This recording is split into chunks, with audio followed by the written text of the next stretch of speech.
Everything You Think You Know About Cleopatra was written by the man who needed her destroyed.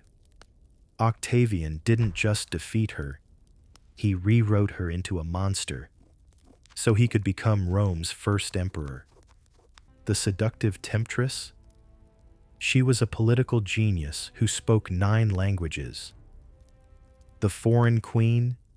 She was a North African ruler who nearly defeated Rome. For 2,000 years, historians repeated his propaganda instead of the truth. This is what they erased. Forget everything you think you know about Cleopatra. Forget the seductive queen, the milk baths, and the dramatic snakebite.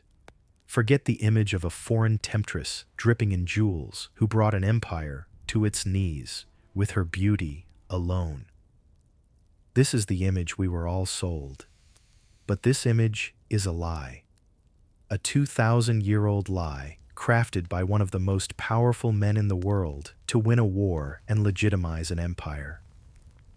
The popular image of Egypt's last pharaoh is one of the most successful propaganda campaigns in history. It's a fabrication designed over 2,000 years ago to justify a war, cover up the murder of Caesar's supposed heir, and erase the identity of a powerful North African ruler who nearly brought Rome to its knees.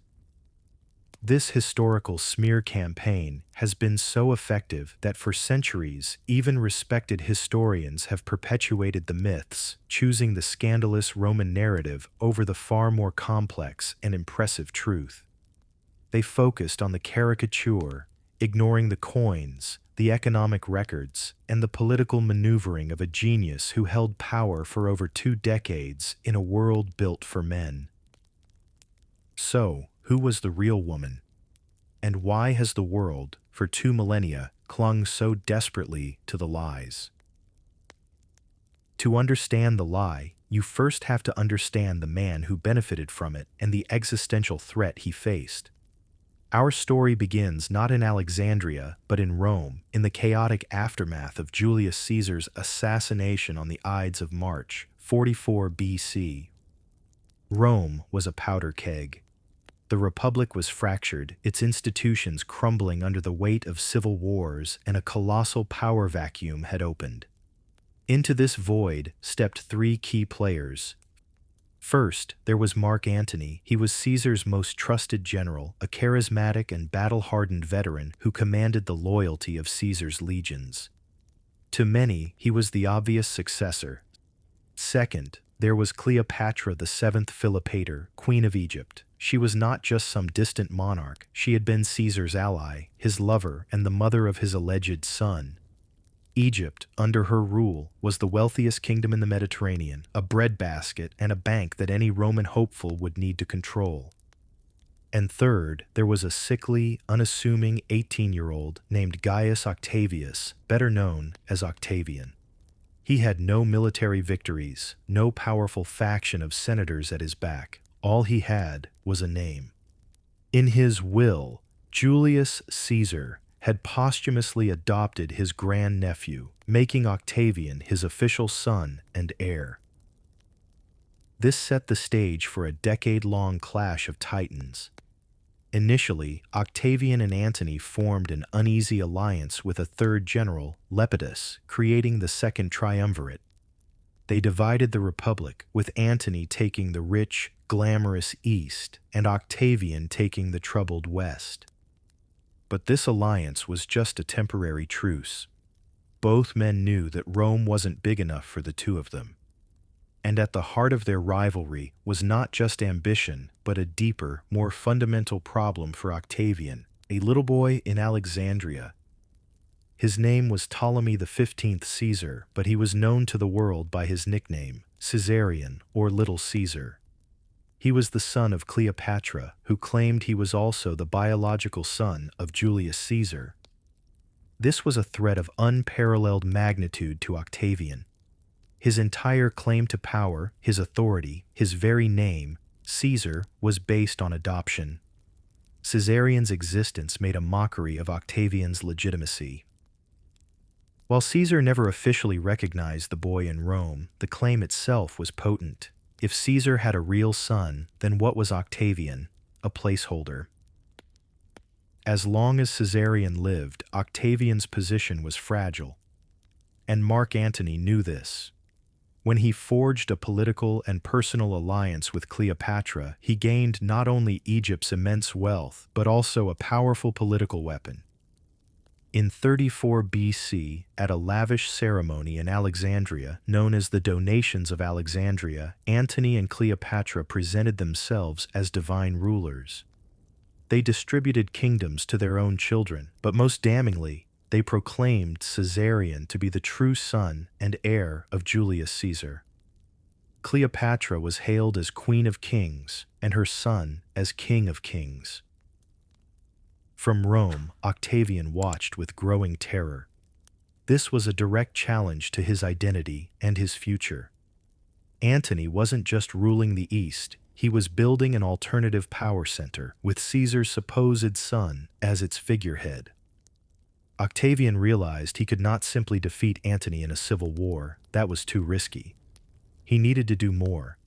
He had to destroy Antony's reputation, delegitimize his alliance with Cleopatra, and reframe the entire conflict. He needed to win a war of information. The conspiracy was born not out of simple hatred, but out of cold, calculated political necessity. To secure his own power, Octavian had to assassinate Antony's character and erase Cleopatra's legitimacy. He couldn't just win on the battlefield, he had to win in the history books. And so, he launched one of the most sophisticated and vicious propaganda campaigns the ancient world had ever seen. Octavian, with the help of his brilliant minister Gaius Maecenas, began a relentless war of words. The campaign was designed to push every Roman fear and prejudice, painting a picture so vivid and damning that it would turn the people, the Senate, and the legions against Antony. The strategy was to make one man a villain and one woman a monster. The first, most crucial element was creating the foreign temptress myth. Cleopatra was not to be portrayed as a queen or a political leader. Instead, she was cast as a sorceress, a debauched femme fatale who used sex as her primary weapon. Roman society was deeply patriarchal and xenophobic. The idea of a powerful foreign woman manipulating one of their greatest generals was both terrifying and humiliating. Octavian's agents spread stories of her extravagant lifestyle and her corrupting influence. The narrative was simple and effective. She was an evil, ambitious queen who planned to conquer Rome and rule it from Alexandria. Hand in hand with this was the smearing of Mark Antony. He was no longer a Roman hero, but a man who had lost his mind, bewitched by an Egyptian witch. Octavian's propaganda claimed Antony had gone native, abandoning his Roman toga for decadent Eastern robes and his Roman wife, Octavian's virtuous sister, Octavia, for a foreign mistress. The Donations of Alexandria were the centerpiece of this campaign. Octavian framed this not as organizing Eastern territories, but as Antony giving away huge parts of the Roman Empire to a foreign queen. It was portrayed as the ultimate act of treason. But Octavian needed a smoking gun. He found it in 32 BC. In a move that was both sacrilegious and brilliant, he illegally seized Mark Antony's will from the custody of the Vestal Virgins in Rome. We'll never know if the document was authentic or a forgery, but what Octavian read to the horrified Senate was pure political gold.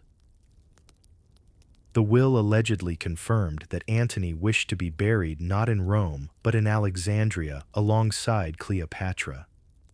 To a Roman, this was an unforgivable insult, a rejection of one's very identity. This was the final piece of the puzzle. Octavian had successfully transformed the narrative. This was no longer a civil war between two ambitious Romans. He had engineered a national emergency. Antony was a traitor, a puppet of a foreign power. And so, with masterful cunning, Octavian and the Senate declared war. But they didn't declare war on Mark Antony. Instead, they officially declared war on Queen Cleopatra of Egypt. It was a masterstroke. The conflict was now a patriotic war, pitting virtuous, masculine Rome against a decadent, feminine, and foreign East. Octavian was no longer a rival, he was the defender of the Republic. The lie was complete. The stage was set for the Battle of Actium and for a historical character assassination that would last for millennia. The propaganda was a stunning success. Octavian defeated Antony and Cleopatra at the naval battle of Actium in 31 BC, and a year later they were both dead. Octavian had Caesarion hunted down and executed, eliminating the final threat. He would go on to become Augustus, the first Roman emperor, and his version of events became the official history. But it was a history built on lies. So let's deconstruct them. First up, myth number 1, Cleopatra, the irresistible seductress. The Roman story, later supercharged by Shakespeare and Hollywood, is that Cleopatra's power was her incomparable beauty. But what do the ancient sources actually say? The man who gives us the most famous descriptions of her, the historian Plutarch, says something quite different. Writing about a century after her death, Plutarch stated, "For her beauty, as we are told, was in itself not altogether incomparable, nor such as to strike those who saw her." Let me repeat that. Her chief biographer said she wasn't a show-stopping beauty. So what was her power? Plutarch continues, "But converse with her had an irresistible charm. Her presence, combined with the persuasiveness of her discourse and the character that was somehow diffused about her behavior towards others, had something stimulating about it. Her real weapon wasn't her face, it was her mind." Cleopatra was a formidable intellect. Plutarch reports she was fluent in many languages, a massive diplomatic advantage in a time of translators. Crucially, she was the very first ruler of her dynasty in its 300-year history to bother learning the Egyptian language, which endeared her to her own people. Her relationships with Julius Caesar and Mark Antony were calculated political alliances. When she met Caesar, she needed his military might to regain her throne. Caesar needed Egypt's colossal wealth to pay his armies. When she met Antony, he needed her money and ships to challenge Octavian. She was a strategist, playing the game of thrones with intellect, resources, and yes, charm. Now for myth number 2, the vain and decadent queen. The propaganda painted her as frivolous. The reality? Cleopatra was a shrewd and effective administrator who ruled for 22 years. She inherited a kingdom in decline and stabilized the Egyptian economy, managed a vast bureaucracy, and kept her nation out of Rome's direct control for 2 decades. During a famine, she opened the royal granaries to feed her people, showing a commitment to their welfare. The coins minted during her reign don't show the face of a Hollywood starlet. They depict a woman with a strong nose, a prominent chin, and features suggesting intelligence and determination. These weren't images meant to seduce. They were images meant to project power and authority. She was a CEO and a commander-in-chief, not just a party girl. While Antony was the overall military commander, Cleopatra was present with her fleet at the Battle of Actium, playing a key strategic role. The frivolous caricature was a straw man, created by Octavian so he could more easily knock her down. Now we arrive at the most complex part of Cleopatra's story, her identity. Who was she, and where did she come from? The Roman propaganda had one goal: to paint Cleopatra as the other. She was Egyptian, and that word was used as an insult meant to signify that she was foreign, barbaric, and inferior to Rome. By constantly labeling her the Egyptian queen, they stripped her of her actual background and turned her into a caricature of a foreign threat. So what are the historical facts? Cleopatra was the last ruler of the Ptolemaic dynasty, which was founded 300 years earlier by a Macedonian Greek general under Alexander the Great. For generations, the Ptolemies practiced incestuous marriage to preserve their Macedonian Greek bloodline. Based on this, Cleopatra's paternal ancestry is, without much doubt, Macedonian Greek. But here's what gets left out. The identity of her mother and paternal grandmother is not definitively known. It's possible her father had a concubine, and some scholars speculate Cleopatra's mother could have been an Egyptian noblewoman, which would mean she had mixed ancestry. For a while, it seemed like we might have a clue. A tomb in Ephesus, Turkey, was thought to belong to Cleopatra's executed sister, Arsinoe. Early studies of the skeleton inside suggested features that some interpreted as African. But that theory has been completely debunked. A 2025 study using advanced DNA analysis proved conclusively that the skeleton did not belong to Arsinoe. It was the body of an 11 to 14-year-old boy of Italian or Sardinian origin. So, the one piece of archaeological evidence that hinted at mixed ancestry is gone. So where does this leave us?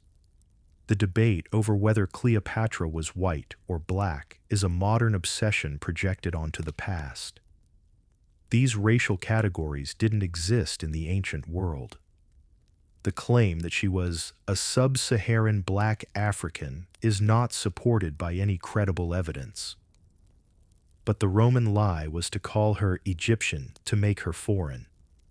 The modern mistake is to ignore what being Egyptian meant to her. Regardless of her bloodline, Cleopatra was, in a way no Ptolemy before her had ever been, an African queen. She was born in Alexandria, Egypt. She ruled a powerful North African kingdom. And most importantly, she was the first and only member of her dynasty to truly embrace her African context. She learned the Egyptian language. She worshipped Egyptian gods and presented herself to her people as the reincarnation of the goddess Isis. On the walls of the Temple of Dendera, she is depicted in the traditional style of a native pharaoh. This was her true identity, a culturally blended ruler. Ethnically Greek, but politically and spiritually Egyptian. She was a product of a multicultural world. This is the complexity Octavian needed to erase. It was far easier to sell the image of a strange, exotic sorceress from a foreign land than to admit he was fighting a brilliant, multilingual, culturally adept ruler of a North African civilization that rivaled Rome. The story of Cleopatra is a powerful reminder of how easily history can be manipulated. So many other figures have had their legacies twisted or buried. Let me know in the comments below, which historical figure do you think has been the most misrepresented, and who should we deconstruct next? And if you find these dives into the lies of history fascinating, make sure you hit that subscribe button and ring the bell so you don't miss our next investigation. So why have historians perpetuated these lies for so long? For centuries, the primary sources available were the Roman ones, the very propaganda Octavian created. The victors, as they say, write the history. Authors like Plutarch and Cassius Dio, while invaluable, were still products of a Roman worldview, writing when the myths had already taken root. Then Shakespeare took this thrilling story and turned it into a timeless tragedy, cementing the caricature in Western culture. And Hollywood ran with it, making the lie more beautiful and more permanent than the truth.